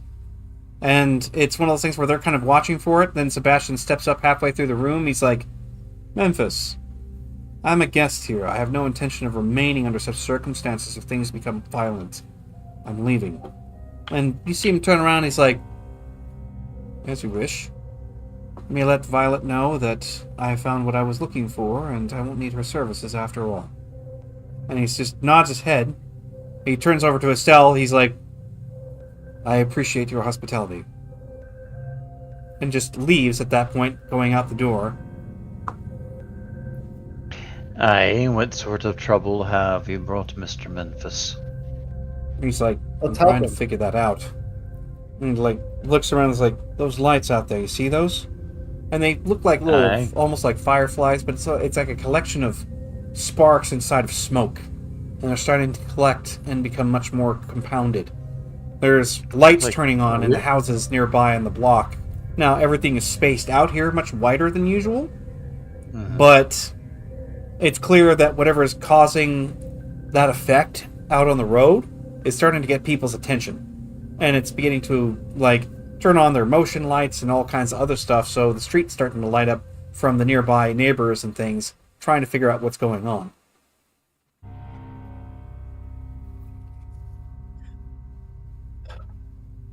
I mean, looks like will-o-wisps to me, but you know, it's a bit of distance between us.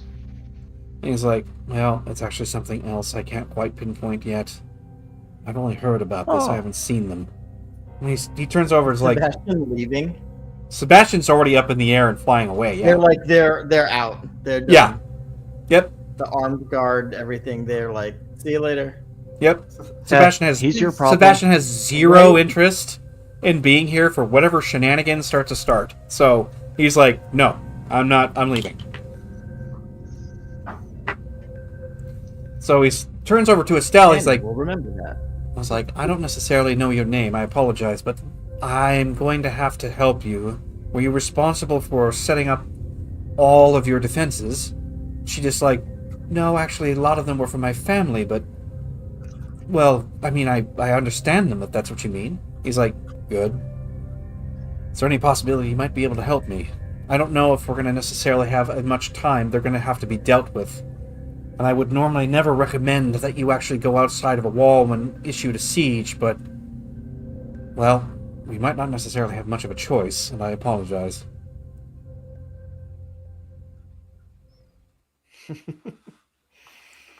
She's Let's like, help him.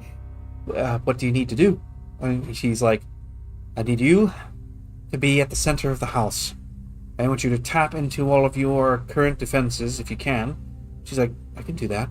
It's like, I will help to reinforce. And while I'm doing that, anyone else who is capable will have to deal with them before they, well, it's going to be a point of attrition, but we'll have to make sure that they're dealt with before they get too far into the barrier that we can make. Well, this will be a problem. There sounds to be, like, crackling, popping, and almost, like the sound of, like, pitch popping in a fireplace. It's kind of like that, but it's happening rather frequently out there. And then there are, like, silhouettes beginning to form out on the roadway. Are we talking like people or? They look humanoid. Okay, that's better than. I mean, based on the stuff that we've faced, that's better at least. Yeah, so he's standing out there. So Estelle goes in there. She starts rapidly gathering materials. She gets several candles, a bunch of other things. It looks like she's... Yeah, there's a closet that she always had all of her old stuff in, and she goes through that, rifling through it, and a lot of it seems older. And you actually catch sight of a notebook on one of the shelves. It kind of flops to the side. It's that crappy vinyl pink color thing on it. Looks like it was probably... And it's scrawled in a weird way on the front. It says Grimoire. But it's on this old diary. I mean, you happen to look at it as your mom's kind of moving around and you're talking. And then she kind of like piles things on the floor and gets things set up in such a way, lights up some candles, and that popping and crackling noise is becoming much more intense.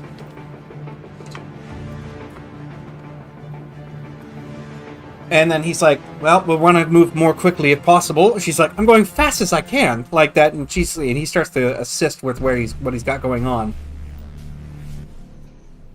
Well, Danny will assist as best he can. Yep. All right, Malcolm, what are you up to? Since it obviously seems that this is starting to get a lot of attention and Escalating. yes, it is Hey, escalating. well, I mean, he's just going to just work his way forward as a protective line, I guess. Just the same thing he always does. Mainly because he doesn't understand the magic. He's not going to be able to do the magic, so he's just going to be like, hey, well, Memphis, Mr. Memphis, what would you like me to do? And he's like, you're a warrior, right? He just kind of looks and is like, it's not just decorative, is what I mean. No. He's like, the front door. I don't suspect that they're going to necessarily be anywhere near cheeky about it. So if you find that opportunity to strike when you can, do so and keep them from coming inside the house. Can I talk to Alright. them? He just looks up, he just leans around, he's like, no, Hugh. They're not going to listen. Well, there goes my idea. I could get out my bugs, my Yeah. the taser. Well, he's just sort of like, you're probably going to need something more sophisticated than a taser. When he goes, like, around to the side and sets up the ritual area, she takes a seat. And he sits next to her, like, mirroring her position. He's just sort of like, sit like this, and, like, giving her solid instructions. The crackling is reaching some kind of a crescendo, and you can hear movement as it's starting to, push up against the outer fence gate. And they're starting, it's like, it's a good thing you actually managed to set up wards on the outside of your house. I wasn't sure you had. She's like, I actually didn't even know that they were there. And he's like, shrugs his shoulders. He's like, all right. We'll do the best that we can. The front door itself will actually be barricaded to a degree, but I don't know exactly how much pressure we'll be able to sustain, and this is going to take a lot of energy from us. He just looks at her. He's like, I guess whenever we're ready. Barnaby's coming down the stairs, and you can hear the gun, like the slide, kind of pull back a little bit, and he pops down. He's like, what the hell's going on outside? And you can see he's in boxers and a wife beater. He's been up there the whole time, and he's just like looking around. It's like, Jesus, like, are we under attack? What's happening? Oh, it's the usual Yeah, little Barnaby. It's just like shaking his head. Trouble to our door. He's like, yeah, blame people later, focus now. What do we need to do? We don't really know yet. Make sure the things that are out there don't come in here. You hear the creaking defense, happening y'all. as they start to slam up against that gate. And it's becoming predominantly, you're becoming very much aware that this is pressure and they're battering into the gate in very repetitious ways. And then you can see that Memphis goes in. If you want to use your awareness with the magic enhancement, Danny, you can. Yeah.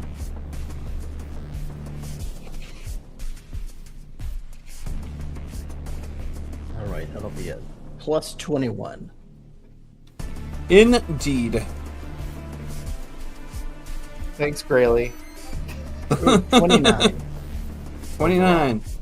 For Next viewing week is gonna pleasure, be Liddy with the 29. legendary encounter. So that's magical awareness. Yes. You actually pierce past, like, whatever veneer he has. There is this incredible power plant of energy in his solar plexus. When he breathes, you can see that moving throughout his whole body. It's just basically pushing this golden ephemeral light all throughout his form. And then he takes several breaths. You can see it fanning like a flame in front of a bellows clamp. It's just getting more and more intense as it's coming up. Your mother's the same, but it's a totally different energy. Think of it in terms of, like, almost rigid geometric shapes interlocking together and forming a mystical structure. While his almost seems like just raw intent made manifest and powered by breath. And he's just doing that. When it reaches this level of intensity, there is a deep connection between them and this small ritual space, and you follow that energy all throughout the house.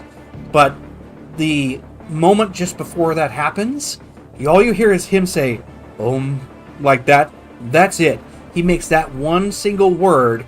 There is a vibration that pushes everybody in the whole living room. Like, you feel it pass through and over you, and then everything is all, like, locked down tight. when there's a crashing at the gate, and you can hear multitudes of running steps coming up this way. Mom, where's Dad? And she's like in a trance. She does not answer. And Barnaby's like, he's not here. I'm gonna have to make sure he doesn't show up outside. And like he starts going on a smart brace to try and indicate. Yeah, tell him to stay away. Yeah. Well, like I said, they batter in. When you guys are looking out the windows and any other kind of like portal to the front yard, what is running through it, they look almost entirely human. Almost. The problem is that they have, like, pallid skin. They have some kind of almost, like, a faint form of circuitry all over the, like, the top of the flesh. And no sense of, like, a conscious of anything other than, like, hatred and violence. That seems to be the only thing written on their expressions. They're also not wearing any clothes, but they don't have genitalia either. So they're just rushing this doorway, and they seem to be uniform in height almost, but they do carry on like a male and female like silhouette. But they come charging out you, and there's 10, 15, then 20, and they start storming up this way. They encounter strange obstacles you can't perceive all the way. As they make impact, there are these illuminations that occur as they come across certain what may have been traps or perhaps even just barriers, and start crashing into them. When they start battering these, you can see that there are strange illuminations on their body, following that same circuitry-like expression, and when they make those impacts, you see the energetic barriers begin to crack and break. And then they blast right through them. There's one of them, then two of them, and then they hit a third at the porch, and they start crashing through that one next. And it's becoming clear that whatever enhancement is being put on from behind, there's a chance that this stream of whatever these things are could be more or less barging into your living room with a rather poignant murderous intent. Well, I definitely will be using my shotgun for this one. I would agree. Pull that out of his holster. Like, okay, time to go gardening. Is there like an upper window that Danny can go up to get like a viewpoint of without having to... There's a bigger window that's in the living room area that sits aside the door. You can look through that over the porch and into the yard. Right, but I don't want to shoot lightning bolts through the window, because then they'll just come in through the window. Well, the glass is not really going to help you much, so opening the window or keeping the window closed makes little difference. There's broken glass. Well, you don't want broken glass if you open up the window. I found a GIF of like a cyber zombie. Oh my god, for real. I don't even know how that's possible. Oh yeah, that's from, well, that looks very similar to, anyway, Mass Effect.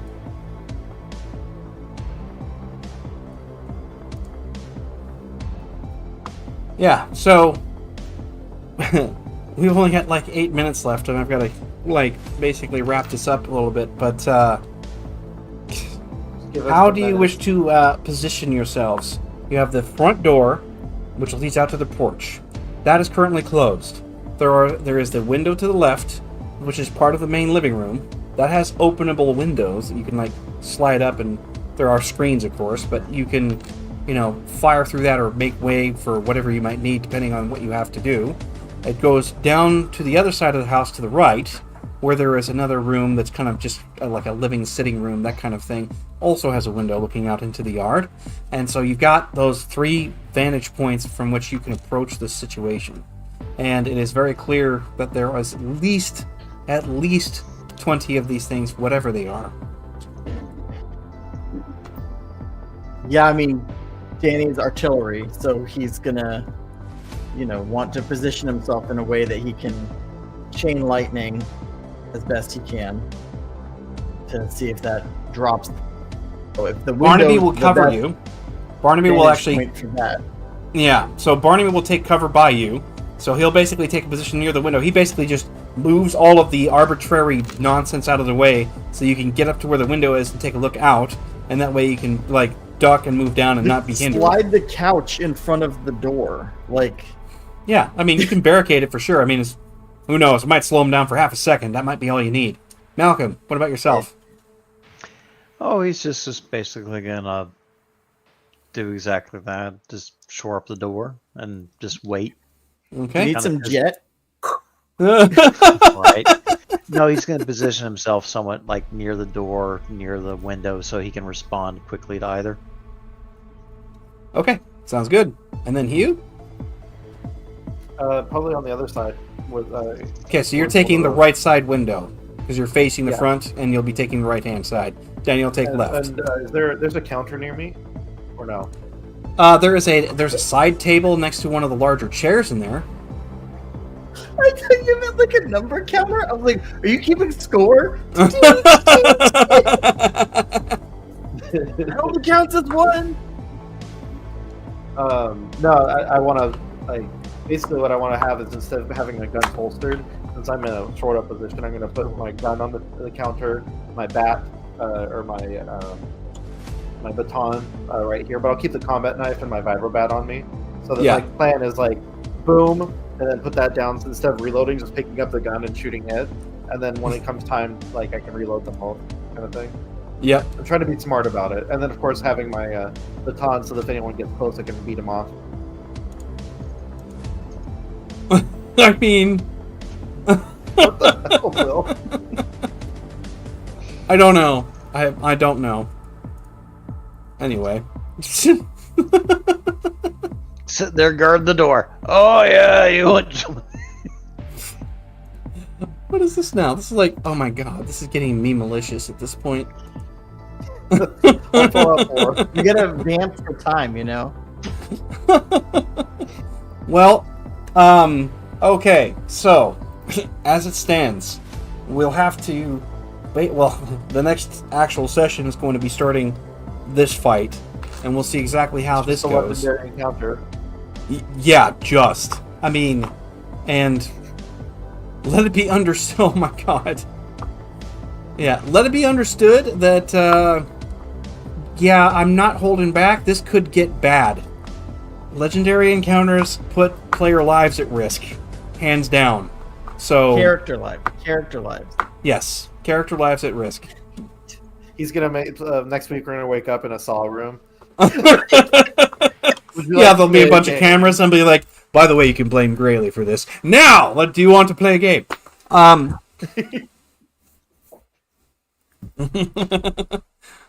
damn.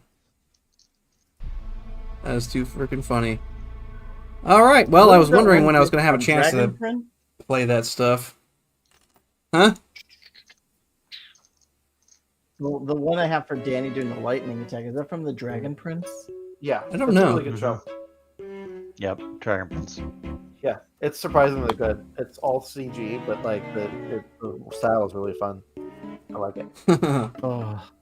Yeah, no, not the actual player lives. Yes, just the just the characters. You got to make sure it's really clear. Yes. Well, in my head, it was clear.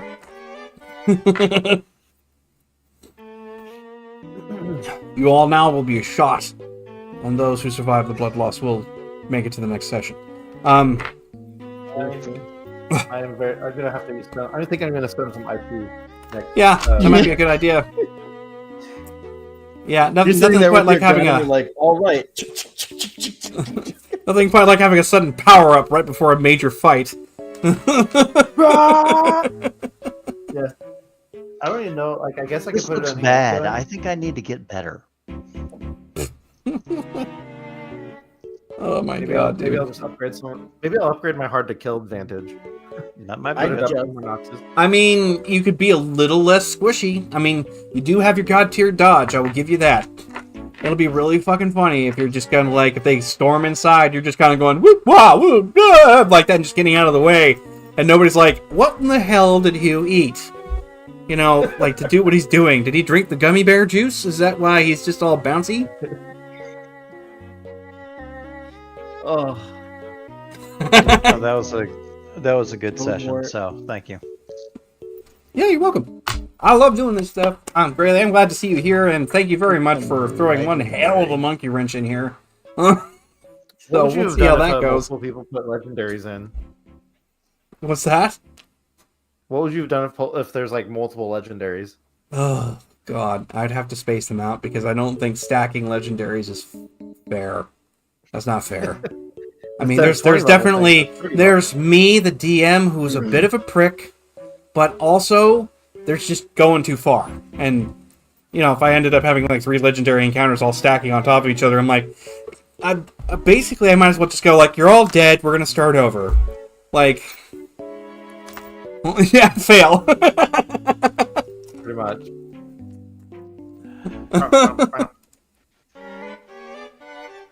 Oh no, Oh, dude, that's perfect. That's 2 hours of streaming. Didn't have any issues today. It was a good stream.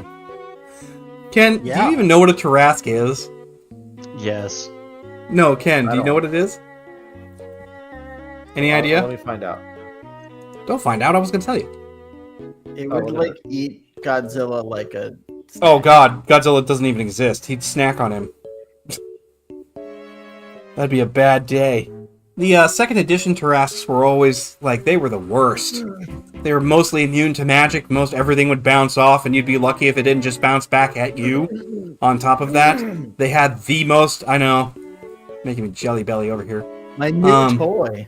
Yeah, but they also had the highest amount of hit points in the whole game. They were huge. We're talking like 80, 90 feet tall, average.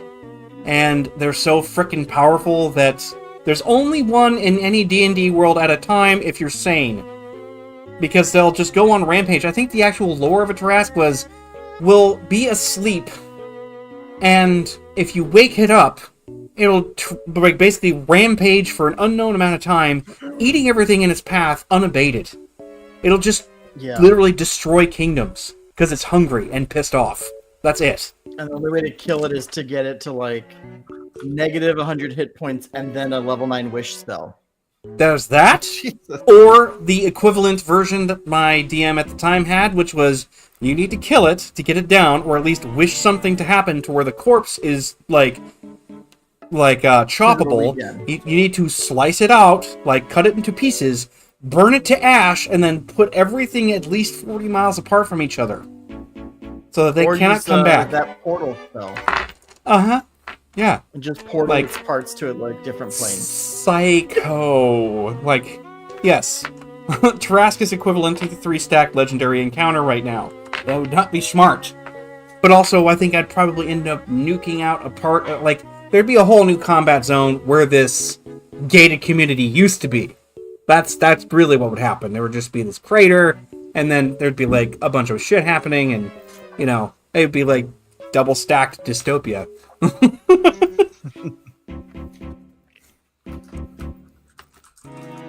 Push it into Grimdark. Wow. My God, dude. Where do you even get this stuff? What was it like? Where did you get it again? The new this PHB? Yeah. What was that? Where'd you get it again? I can't remember. My cousin moved to Wales and is like liquidating all the stuff at his house, and was like, I'll give this away to one of my friends, you know, on Facebook or whatever. Let me know if you're interested. And I was like, I'm interested. And he rolled the D100. And I got it. Wow, that's nuts. These I got on eBay. Yeah, okay. Well, so I'm trying to space this out because I want to try and do more streams going along. I want to do a much longer, like full-on tabletop stream at some point, because the 2-hour stretches are they're weird for me. I don't have enough time to like get it in my head, and then if we miss a week, I have what I had today, which is like more or less some variant form of amnesia, where I'm like, I don't remember what I said. Like, it doesn't click in. It's harder to manage, but we'll see if we can do that. And yeah, I don't know. We'll figure it out. That said, I will leave y'all. Come up like in July or whatever. Yeah. Yep. That's cool. I forgot about that. We're gonna go see Deadpool 3. It's gonna be great. Deadpool 3. I cannot wait for that. That's gonna be good. Yeah. So I guess at this point we will call her quits.